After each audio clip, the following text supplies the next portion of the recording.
Hey guys, okay, so this is another video, and let's take a look at your Chapter 2 homework. I'm looking at problem number 1. It's, excuse me, it reads, or it says, use point-by-point plotting to sketch the graph of the equation y is equal to x plus 4. So that looks pretty easy. It says use the graphing tool to graph the function. And I wish I could make this a little bit smaller. Let me see if I can do that. Okay. We're going to click to enlarge the graph. Click the graph, choose a tool in the palette, and follow instructions. Hold on one second. Oh, we could do, okay, so we don't have to really click to enlarge the graph. Just click somewhere in the body of the graph. So if you're graphing a parabola, you need 3 points. You need to have 3 points in order to graph a parabola. So we know that if x is 0, then y is equal to 4. All right, so I'm going to click this. Uh, uh, where's the point tool? Oh, I see. There's the vertical parabola tool. So this is the icon that I'm going to click on. All right. So we need 3 points. 1 point is going to be at 0, 4.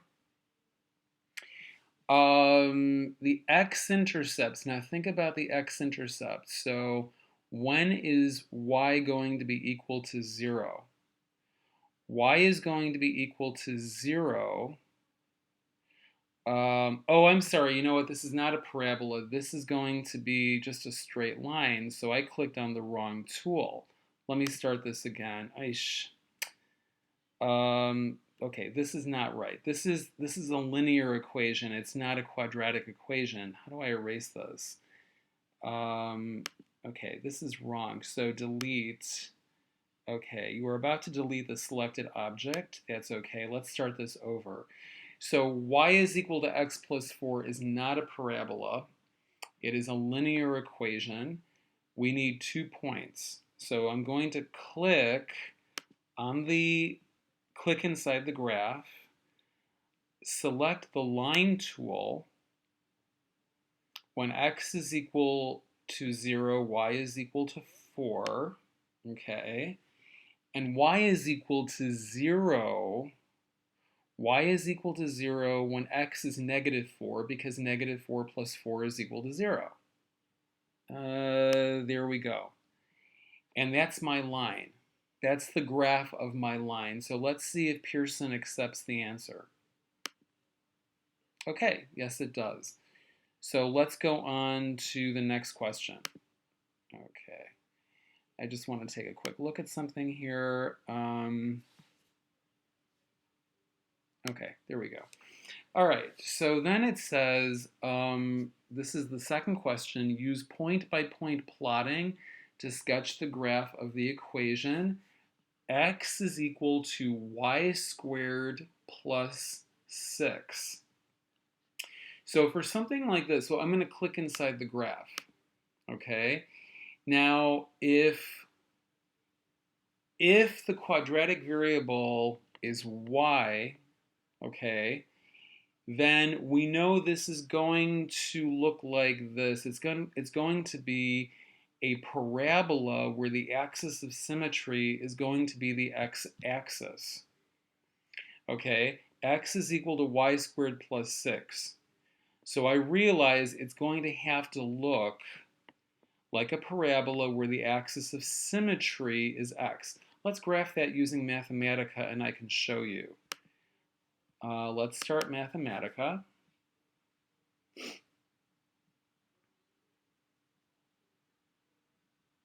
Okay, so new document. And let's format this so that it looks a little nicer. My input, let's make that bigger. Format. let's see, show fonts. Let's make that 18 and Arial. Let's change it to how about a nice blue. We could choose blue just for this particular notebook. And then how about for the output? Let's make that bold and Arial. Make that 18 and let's make it red. Well, we're gonna make that maraschino cherry red. Okay, so it looks nice. Okay, you can make it whatever color you like. Okay, that looks great. Let's test it. 2 plus 2, shift enter. That's 4. Okay, great. So now I want to graph this function x is equal to y squared plus 6. Now, the way Mathematica works, let me just push this to the side a little bit. Mathematica generally, it graphs so that the independent variable is graphed along the x-axis. Here, the independent variable is being graphed along the y-axis, so that's a little bit different. So what we could do is something like this. Parametric plot x plus, we have x minus y squared is equal to 6. So all I'm doing there is I'm putting the y squared on the other side of the equal sign. Or maybe that's not even necessary. I could just do this. X is equal to y squared plus 6. And let's say x goes from negative. Well, let's look at the graph. Here, x goes from negative 10 to positive 10, and y goes from negative 10 to positive 10. Okay, so we're just going to follow the boundaries that they're providing us, okay? And y goes from negative 10 to positive 10, and let's see what we get. Shift enter.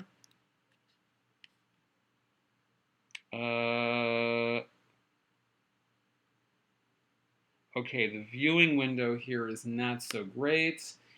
So plot range, x goes from negative 10 to 10, y goes from negative 10 to 10. Okay, I am still getting an empty plot window.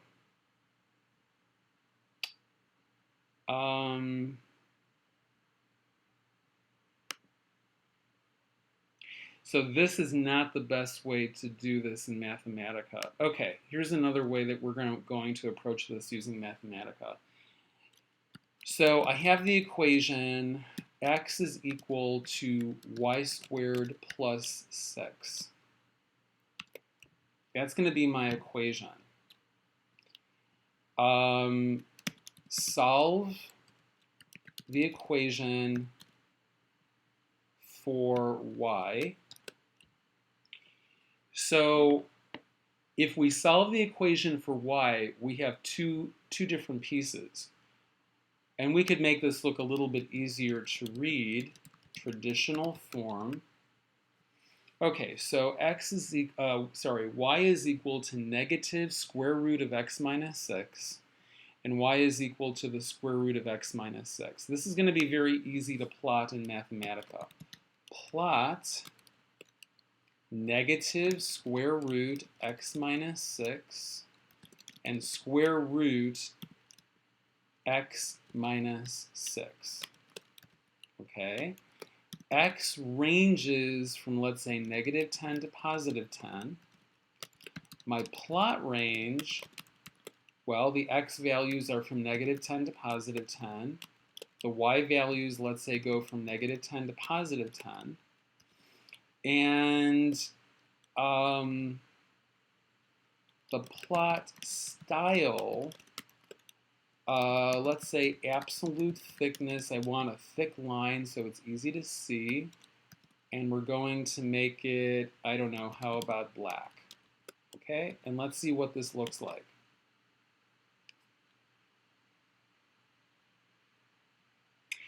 Okay, so actually, because I'm plotting two functions, I really need two of these. So I would have to say absolute thickness 5 and then black. Whoops, and hold on 1 second. Ice. Okay, so this is actually what the graph is going to look like. This is what your graph is going to look like. So as we can see, there's going to be, the vertex is going to be at 0, 6. 0, 6 is going to be your vertex. 0, 6 is going to be, this is the point 0, 6. Which makes sense because what is 6 minus 6? 6 minus 6 is 0, and the square root of 0 is 0. Okay? So I'm going to click this icon. Well, first I have to click inside the picture. Actually, okay, so I can't seem to reverse that. Okay, no. I want to delete this. Let's start that over. Okay. Click inside the graph. Click the icon that looks like the parabola that we just graphed. That's this parabola right here. Click the icon. There's a point at, I'm sorry, 6, 0, not 0, 6, but rather 6, 0. All right, that's one particular point. And then in order to find the other points, this is the tricky part that, hold on 1 second. I'm going to have to delete this because, hold on 1 second. We need to figure out the exact points to use. So here we know that point number 1 is equal to 6, 0. Point number 2, well, we see the graph goes up to x is equal to 10. Okay, so then we have 10, and then we have square root of 10 minus 6. We're going to make that a floating point number. Or actually, just, we could say the square root of, well, the square root of 10 minus 6 is the square root of 4, and that's going to be 2. And then point 3 is going to be the opposite of that, 10 negative 2. Well, that's pretty easy, actually. So let's click back here. Click on this icon. 6, 0. 10, 2, and 10, negative 2. Okay, let's see if Pearson accepts the answer. Yeah, so the hard part here is you're using Mathematica, but you're also using Pearson as a graphing tool. Okay, let's do the next question. Graph the equation y is equal to 2x squared. This one's very easy. We're going to click in the graph. Here, x is squared, and the axis of symmetry is going to be y. In the previous problem, let's go to the previous problem. X is equal to y squared plus 6. The axis of symmetry is x. Okay? X is the axis of symmetry. Here, for this problem, the axis of symmetry is going to be y. So I'm going to click inside the graph. This is actually much easier to do than the previous problem. We're going to click on this particular symbol, okay, because it looks like a parabola whose axis of symmetry is y. We know that 2 times 0 squared is 0. If x is equal to 0, then y is equal to 0, which means that we have a vertex at 0, 0. And then if x is equal to 1, 2 1 squared, or 2 times 1 squared, is 2. So if x is equal to 1 or negative 1, we're going to end up with 2. So this picture is a little too small, but let me see if we can... Okay, this is not the wait a minute. This is not quite the correct line that Pearson is using. This is 1, 2, and negative 1, 2. This picture is really a little too small. I should have enlarged it, but let's see if Pearson accepts the answer. Okay. Yeah, I should have enlarged that picture. It's a little too small to look at, but hopefully you can see what I just did. Let's look at the next question. Use point-by-point plotting to sketch the graph of the equation y is equal to 5x cubed. Let's see what this picture looks like if I graph it in Mathematica. Okay. Yeah, we're going to go outside soon. So we have plot 5x cubed, or you could just do 5 space x cubed. X goes from negative 5 to 5, and according to Pearson, the plot range goes from negative 5 to 5, negative 50 to 50. Okay, so this is your classic cubic function. It looks like your classic cubic function, okay? So we need to find some points here. What are some points? Well, we know the easiest point, is 0 cubed is 0 times 0 times 0 times 5 is 0. So that's really easy to figure out. What are some other points? So let's say point 1 is equal to 0, 0, which makes a lot of sense. And you know what? Let's define a function here. F of x is equal to 5 times x cubed. Okay, so what happens when x is equal to 1? That's another point. So point 2 is equal to 1, 5. And what about point 3 is equal to negative 1, negative 1, f of negative 1. Negative 1, negative 5. So that should be pretty easy to do. So let's make this a little bit bigger. Let's make this picture a little bit bigger. So we know there's a point. I'm going to click on this because this icon looks like a cubic equation. Click on that. Okay. And actually for a cubic, I think you really need 4 points, but maybe it'll accept it with just 3 points. So we have a point at 0, 0.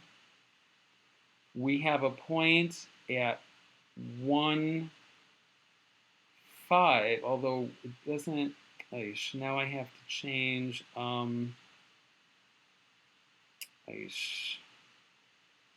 see your graph, this is where Pearson, it goes from, oh, I see, 1, 5, okay, 1, 5 is right there. Negative 1, negative 5 is right there. And you know what? For the quadratic,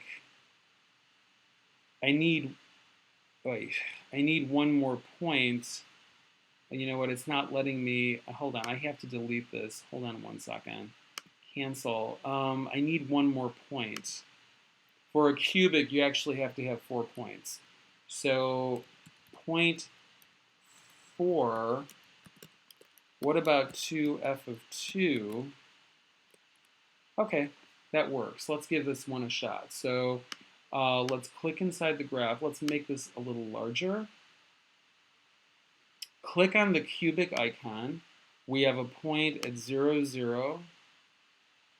We have a point at 1, 5, negative 1, negative 5, and also 2, 240. So for a cubic, you need 4 points. And I believe this, okay, let's save that and check answer. That should be correct. Okay. Okay, so before we continue, let me explain something here to you. Let's review what we've done so far, okay, so that you understand some basic concepts here, okay? In order to graph a linear equation, you must have 2 points. Okay, this is a linear equation, it's a straight line. In order to graph a quadratic equation, okay, which when you graph it, it looks like a parabola, okay? In order to graph a parabola or a quadratic equation, you need 3 points, not 2 points, but 3 points. In order, okay, this is also a parabola, but the axis of symmetry here is the y-axis. In the previous problem, the axis of symmetry is the x-axis. Okay, you can see the difference, I hope. Look at the two equations, right? They are different. Okay, if the axis of symmetry is y, y is by itself on the left, and x is squared, right? And if the axis of symmetry is x, y is squared with x by itself on the left. Does that make sense? Hopefully it does, okay? But again, you need 3 points, okay? 2 is not sufficient. And then here in problem 4, in problem number 4, we're graphing a cubic equation, 5 times x cubed, and of course, you know, the axis of symmetry is the y-axis, but it's important because y is by itself on the left side. That's basically the idea. Although here, actually, if you want to talk about symmetry, the symmetry is over here. This is going to be quadrant 1, and this is quadrant 3. So the symmetry is actually across those 2 quadrants, but don't worry about that right now. So here, in order to graph a cubic equation, you have to select 4 points. 4 points determine a cubic equation. I think we have time for one more, and then this video is going to get a little bit too long, but let's try one more problem.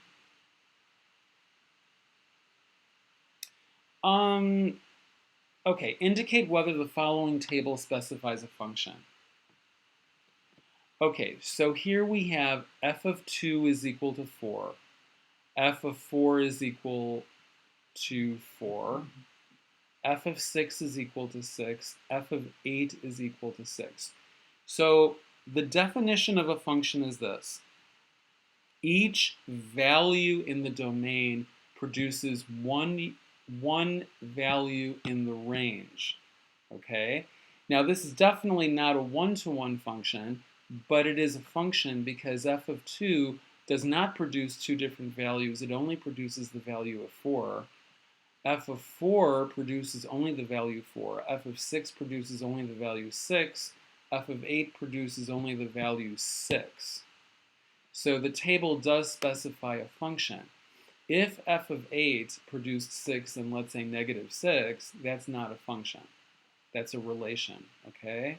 That would be a relation. Okay, that's correct. Let's go on to the next question. Okay, indicate whether the table specifies a function. I can tell you right now, just by looking at the table, it does not specify a function. So for example, we have in the domain, okay, f of 19 produces 3. 3 is the corresponding output. F of negative 15 produces 11. F of negative 14 produces 20. Here's the problem. F of negative 4 gives me 2 values, 4 and 20. That's not acceptable. That's not a function. That is not a function. So the table is not a function. That is correct. I think we have time for one more question, guys, and then we're going to call it quits. This is definitely not a function, right? Oh, actually, no. Pardon me. I spoke too hastily. We have 4 values in the domain, 5, 10, 4, and 20. They all produce 3. That's perfectly acceptable. They're all giving me the same value. As long as, it doesn't matter if they're all giving me the same value. That's perfectly acceptable. As long as as long as f of 5 does not return 2 different values, or f of 10 does not give me 7 different values, f of 4, f of 20, they're all giving me 3. This is most definitely a function. The table specifies a function. That is correct. Okay. More videos will come. I don't want these individual videos to become too long, because then it takes a lot more time to upload to YouTube, and it's a strain on my computer. I have a little laptop, so there's only so much I can do. But hopefully you're going to watch these videos, read your textbook, look at the tutorial videos, and hopefully things will start to make sense to you. If you have questions about a certain problem, just email me and I'll try to help you out, okay? Thanks, and take care.